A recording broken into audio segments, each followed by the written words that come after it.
Clube do Livro, por aqui na Unicinos FM 103.3, também na TV Unicinos. O livro de hoje é 1933, Foi um Ano Ruim, do John Fante, um livro póstumo, inclusive, né, que foi lançado 2 anos depois da morte de John Fante. E, segundo o que a gente sabe, foi muito por causa do Bukowski também, né, que estava pesquisando sobre a carreira do Fante e disse, não, a gente tem que soltar esses livros aí, que o cara é muito importante para deixar esse livro de lado. Eu li o Bukowski por causa do Fante, porque eu descobri, por exemplo, não, peraí, só um pouquinho.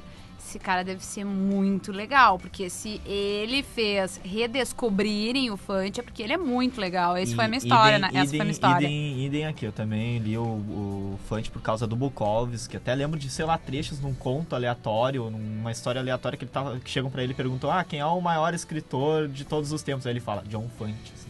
Então o Bukowski deve estar feliz onde quer que ele esteja, né? Porque foi um trabalho ótimo que ele fez, né? Eu acho que isso é uma coisa muito legal, assim, também um trabalho de reconhecimento e de como a gente tem memórias, assim, com as coisas que a gente leu, e eu acho isso muito bonito, assim, né? Da parte dele. Mais uma observação, ali o Pergunte ao Pó, o prefácio é feito pelo Bukowski, assim, olha, eu acho que é o melhor prefácio que eu já vi na vida, porque, tipo, o Bukowski diz conta como é que ele descobriu o livro do Fante, que ele ia numa biblioteca. Ele geralmente ia na biblioteca pra dormir ou usar o banheiro, aí começou a olhar os livros, aí viu aquele do Fante. Foi bem tá, assim, um cara aleatório. Legal. Cara do Bukowski, isso, né? Bem fanfarrão. Vamos chamar novamente a professora pra falar com a gente aqui, Camila Kiel. Vamos nessa, a professora Isabel Arendt volta pra falar do livro. John Fante tem uma importância mais reconhecida nos últimos anos, em função de um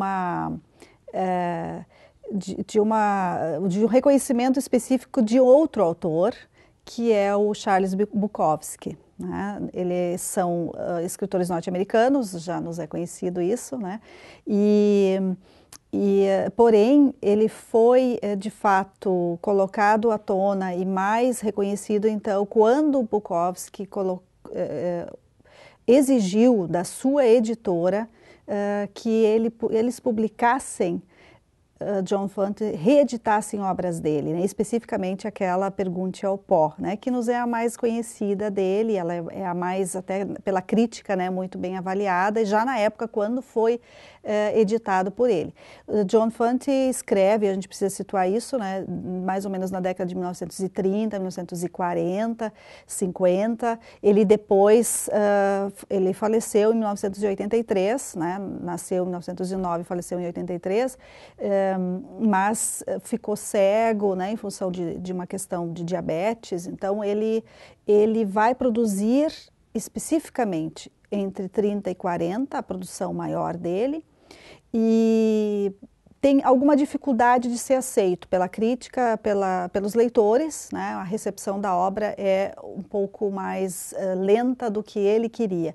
Ele não pôde se dedicar especificamente à escrita, ele não pôde sobreviver, digamos, das vendas dos seus livros na época, então ele se dedicou à carreira de roteirista de cinema. Esse é o Clube do Livro, na 103.3, Unicinos FM, também na TV Unicinos. Lembrando que também tu pode conferir nossos clubes no youtube.com/TV Rádio Unicinos. Todos os clubes do livro dessa temporada estão por ali. A gente segue então conversando sobre John Fante, sobre 1933, Foi um Ano Ruim. E a Camila tem uma história curiosa sobre esse livro, né, Camila? Como tu conseguiu esse livro? Tenho. Então, eu fui numa feira do livro de Porto Alegre, e aí eu cheguei numa livraria, numa banca, enfim, e pedi pro cara que estava atendendo: olha, eu quero um livro do John Fante chamado Pergunte ao Pó. E ele falou: olha, esse livro eu não tenho, mas eu vou te dar um aqui que tu vai gostar muito. Se chama 1933 Foi um Ano Ruim.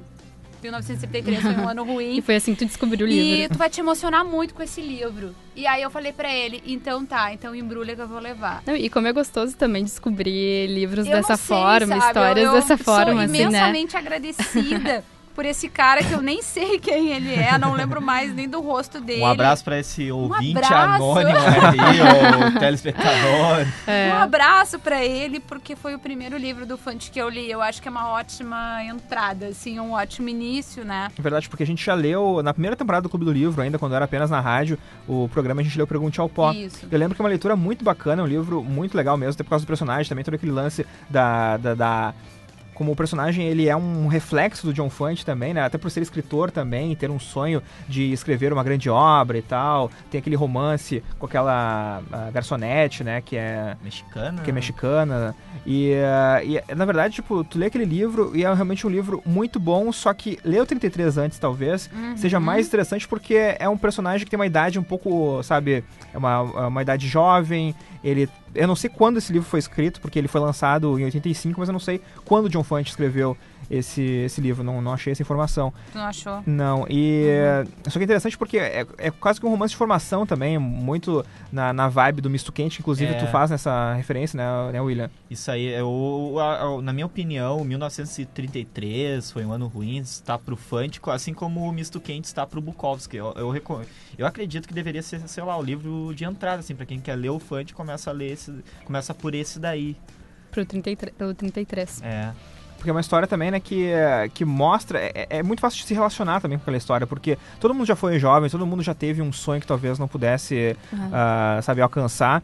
Mas todo mundo já teve as mesmas dificuldades também, mesmas reflexões ali, né? E no caso do Dominic, ele tem esse sonho, ele é um rapaz pobre, só que no momento do livro, e a história vai acontecendo, tu até começa a pensar assim, mas será que ele vai conseguir mesmo? Porque a forma como o Kenny também dá força pra ele, diz, olha, a gente pode fazer isso, a gente pode sair daqui nesse momento, vamos pra Califórnia, vamos atrás desse sonho, o que a gente precisa é $50, que só $50. Só isso, mas né? Que é, claro, que naquela época... É uma quantia muito grande na época, uma quantia, sabe, que pra nós hoje pode não ser muita coisa, mas era realmente uma quantia grande na época, e a gente fica pensando, tá, mas se ele conseguir $50... será que ele não vai conseguir realmente ir pra Califórnia? Tu vai lendo o livro, como vai ser essa vida, né? depois, né? Será que ele vai? E é interessante que até os dois amigos, eles se acham muito bons, né? Até às vezes eles têm dúvidas, eles perguntam um pro outro, né? Aquela cena é muito boa, né? O que você acha, né? Realmente eu posso ser um profissional, posso entrar ali num dos clubes famosos Deixa e tal. eu pensar um pouco sobre isso. Então. Eu vou responder, mas eu tenho que pensar um pouco ainda sobre isso. Como assim pensar um pouco? Você acha, então? Você tem dúvidas? Eles já começam uma discussão, né? E a conclusão dos dois é a mesma, né? Não, sim, eles são grandes talentos, vão dar certo, né? Vocês acham que o Dominic tem talento mesmo? Ou isso também, ou ele é tipo de médio pra bom e ele acha que é muito bom, e como é que é isso? É que, na verdade, tem uma cena do livro ali que ele encontra pessoas e as pessoas dizem, você é aquele jogador... No início do livro, né? Que fez aquela jogada e tal, dele, pois é, né? Foi uma jogada de sorte, assim. Como se tivesse com óculos escuros, celebridade e tal. Então, tipo, tu olhando a forma como as pessoas enxergam o talento do Dominic, até tu pode realmente pensar que ele se destaca, assim, né? Já, realmente no jogo ali, no ato do jogo, tu já pensa, né? Mas eu acho que é só essa cena mais que tem, né? O resto, então, é eles mais os dois filosofando sobre isso. E eu já cheguei a me perguntar também, quando eu tava lendo o livro, eu fiz essa pergunta, mas será que ele às vezes não se acha demais, né? Eu não sei, eu cheguei a me perguntar também. Fiquei curiosa pra saber, sabe? Bom, não tenho, até hoje eu tenho essa dúvida se ele realmente era tudo isso no beisebol ou não, mas eu sempre ficava pensando no braço, essa coisa do beisebol, como uma metáfora para ele ser escritor. Eu sempre imaginei, eu sempre enxerguei desse modo, assim, não levei muito para esse lado do beisebol. E tu, Camila? Eu não sei até hoje, assim, se ele era bom mesmo, ou se era muita piração da cabeça dele, muita, assim, do tipo... Eu quero sair dessa condição, eu não quero ser pedreiro como meu pai. E aí eu... Acho que tu começa a ler os outros livros do Fante, aí eu acho que tu começa a pensar... No meu caso, assim, eu li os outros livros do Fante, eu acho que deve ter sido piração mesmo. Porque ele sempre é esse lance megalomaníaco e tal. Não, e é uma coisa que a gente fica na expectativa, né? O livro termina e a gente quer saber mais da história. É bem aquilo, será que ele iria conseguir ou não, né? A gente quer saber mais, né? Mas eu acho que o livro ele termina de uma forma... A gente vai falar mais no final, no último bloco, mas ele termina de uma forma que ele deveria terminar, sabe? Não existiria talvez um outro final ali que pudesse caber ali, porque se fosse o final, digamos, ele foi pra Califórnia e conseguiu, seria um final tanto fantasioso. Sim. Se fosse um final que diria, olha, ele foi pra Califórnia e não conseguiu, ou sei lá, ou ele não foi realmente... daria um final, daria um fim, né? Definitivo. E um parênteses aí, o que eu sei de brother meu que já chorou no final desse livro, mais de um brother. Eu achei muito emocionante o final. Eu acho que é interessante porque a gente pode imaginar, e eu acho que isso é o mais gostoso quando a gente imagina, né? É por isso que às vezes os livros são muito melhores do que os filmes, porque a gente tem essa coisa de imaginar quando a gente tá lendo. E o livro acaba e a gente tem aquela coisa, né? Fica aquela expectativa. Isso eu achei muito interessante do final. É um final diferente. Os Estados Unidos, né? Tem a máxima que era a terra das oportunidades, né? Isso. E mais uma vez a gente está lendo uma obra onde o personagem principal é filho de imigrantes. Então isso é muito interessante porque esses personagens são filhos de imigrantes e são imigrantes que não estão numa situação boa economicamente quando eles chegam na América. Eles vêm à margem, assim, digamos assim, da sociedade norte-americana.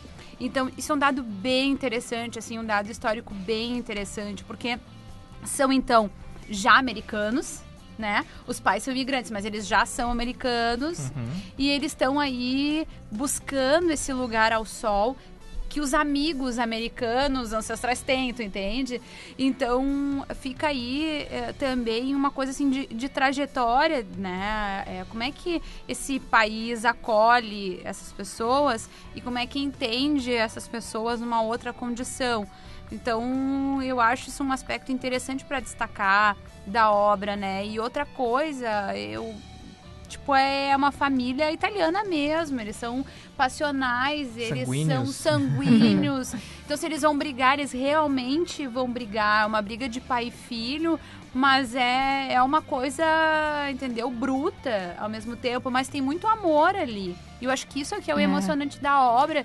E quando o pai vai pedir ao filho um segredo, porque ele chega em casa, o pai do Dominique chega em casa com um beijo, né, com uma marca de batom. Dominique nota e ele pede ao filho um segredo para não contar para a mãe, para não machucar a mãe, né?